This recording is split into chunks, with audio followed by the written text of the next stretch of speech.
Dalam Islam, ada satu makhluk misteri yang akan muncul dekat akhir zaman. Dan yang paling pelik, makhluk misteri ini dikatakan boleh bercakap dengan manusia tau.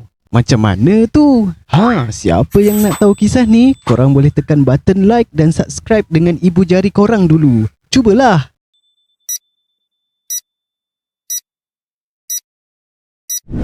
Makhluk ini diberi nama Ad-Dabbah. Kabarnya sampai sekarang rupa sebenar Ad-Dabbah masih tak diketahui. Dan ramai yang bayangkan makhluk ni sangat besar dengan rupa yang pelik dan menakutkan. Ada yang kata bentuk dia macam gabungan beberapa haiwan misteri. Ada juga yang kata kulit dia kasar, bersisik, tapi ada aura pelik yang buat semua takut dan curious. Dan ada riwayat menyebut Ad-Dabbah akan bercakap kepada manusia tentang kebenaran.